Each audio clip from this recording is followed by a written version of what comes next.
আমাকে বেয়াদব বলেন? হ্যাঁ, আপনার কত বড় সাহস? এই আমি আপনার খাই না পড়ি, আমার জীবনে আপনার কোনো অবদান আছে সেটা আপনি বলতে পারবেন? আমার স্ত্রীর সামনে আপনি আমার গায়ে হাত তুলছেন, এখন আমি যদি আপনার স্ত্রীর সামনে আপনার গায়ে হাত তুলে আপনি কি করবেন? মা, এই মানুষ যদি এই বাড়িতে থাকে, আমি আমার স্ত্রীকে নিয়ে আজই এই বাড়ি থেকে সোজা চলে যাব। তুই কোথাও যাবি না মিজান, এখন তুই আলাদা বাসা নিয়ে থাক, আমাদের শান্তিতে থাকতে দে। আমি এই বাড়ি থেকে আমার বউ বাচ্চা নিয়ে চলে গেলে তুমি খুশি হও? এইটা তোমার শেষ কথা? এটাই আমার শেষ কথা। এটাই তোমার প্রাপ্য ছিল। এইটা আমার জন্য অনেক বড় পাওয়া মা। চলো ব্যাপার ফারজানা, আখি কান্না করছে কেন? বাবা আমাকে মেরেছে। এইটুকু বাচ্চার গায়ে হাত তুলতে তোমার খারাপ লাগলো না? তোমার মেয়ের গায়ে আমি হাত তুলিনি, তোমার ছোট ভাইয়ের বউ হাত তুলছে। সাহেদের বউ আখিকে মেরেছে কেন?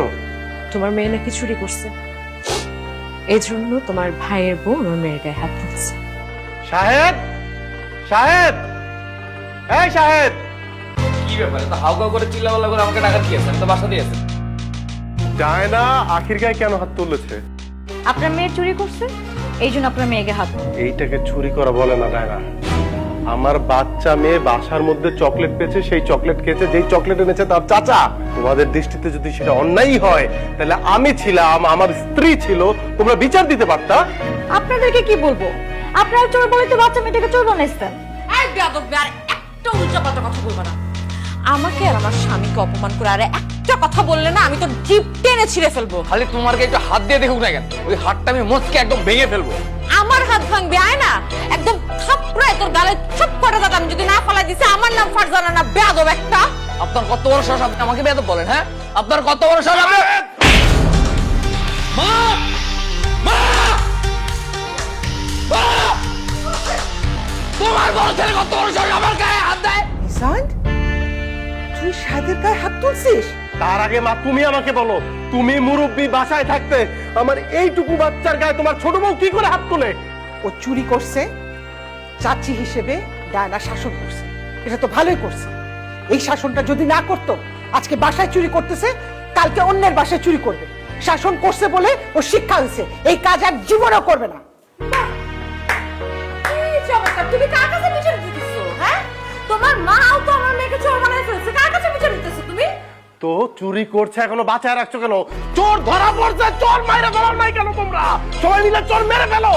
নাটক কম করেন, তার আগে আপনি আমাকে জবাব দেন, আপনি আমার গায়ে হাত কেন তুলছেন? হ্যাঁ, এই আমি আপনার খাই না পড়ি, আমার জীবনে আপনার কোনো অবদান আছে সেটা আপনি বলতে পারবেন? আমার স্ত্রীর সামনে আপনি আমার গায়ে হাত তুলছেন, এখন আমি যদি আপনার স্ত্রীর সামনে আপনার গায়ে হাত তুলে আপনি কি করবেন? মা, মা তোমার সামনে শাহেদ কি বলে? তুই তোর গায়ে হাত তুলছিস, ওর মান সম্মান নাই? মা, তুমি একই কথা বলছো? আমি আমার ছোট ভাইয়ের কাছ থেকে এইটুকু সম্মান আশা করতে পারি না? আরে রাখেন আপনার সম্মান, আপনি আমার স্ত্রীর সামনে আমার গায়ে হাত তুলছেন, আবার আপনি আশা করেন আমি আপনাকে সম্মান করব? মা, আমি তোমাকে সাফ সাফ একটা কথা জানাই দিচ্ছি, এই মানুষ যদি এই বাড়িতে থাকে, আমি আমার স্ত্রীকে নিয়ে আজই এই বাড়ি থেকে সোজা চলে যাব। না, তুই কোথাও যাবি না। ও তোরে মারছে, তুই তো ওরে কিছু করিস না। মিজান, 100 বার শুনছি তুই সংসারের জন্য সবকিছু করিস, বাসা ভাড়া দিস, তোর বউ বলতে বলতে কান ঝালাপালা করে দিস।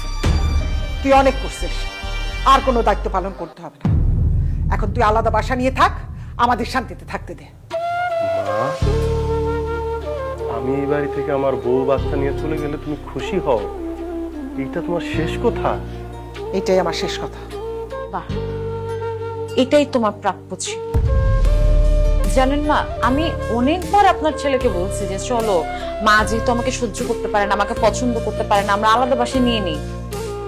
কিন্তু আপনার ছেলে আপনার কথা চিন্তা করে আর তার এই ছোট ভাইটার কথা চিন্তা করে যায়নি। অথচ আজকে আপনি আপনার ছেলেকে বলতেছেন এ বাড়ি থেকে চলে যাইতে। ফারজানা থামো।